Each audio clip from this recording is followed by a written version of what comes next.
are often the underlying force of attraction that brought a couple together with an almost magnetic power. And yet, just as often, the same force is pushing a couple apart.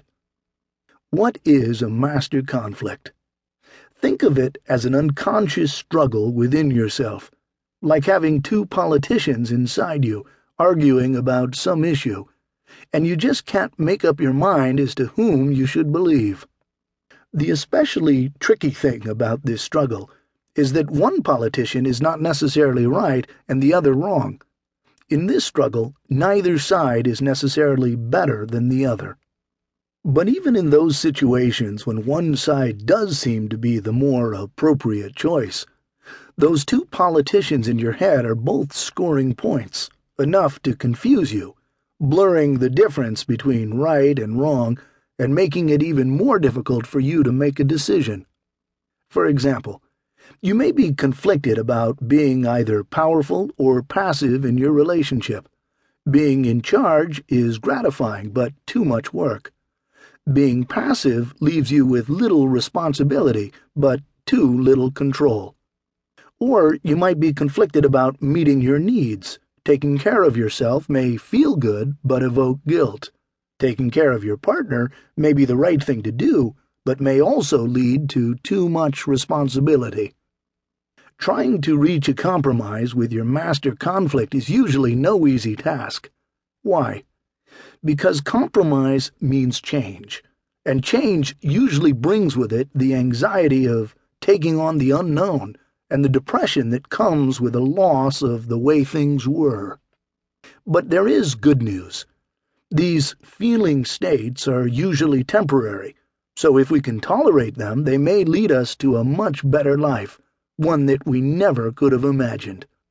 What I'm saying is that underlying fear, the fear of anxiety and depression, makes it difficult for us to choose one side over the other, or to strike some sort of compromise between the two sides. Shifting back and forth helps us to avoid the pain that might come from making a choice. Why take charge in your relationship if you fear having too much responsibility? Why be passive if you fear being controlled? Master conflicts can cause us pain, but to avoid discomfort, we prefer not to challenge them. We prefer to stay the same without the pain. And who can blame us? We may seek help to stop the suffering, but not to change the internal master conflict. I'll show you what I mean. Take the case of Seth, who at age 55 was still a bachelor, though in a painful dead-end relationship. He couldn't move on because a master conflict had a tight grip on him. He was torn by the inability to decide whether to commit to a lasting relationship or to remain free of the responsibilities that such a relationship requires. He slowly shuffled into my office one day and began to tell me his story in a soft, monotone voice. He was dating Denise, 39, a tall, lanky graphic artist whom he wanted to marry. But Denise gave Seth numerous signs that she wasn't genuinely interested in him, canceling dates at the last minute and acting preoccupied when they were together. Most of us have been subjected to indifference at least once in our dating careers. It's no fun at all. It's also not at all hard to pick up on.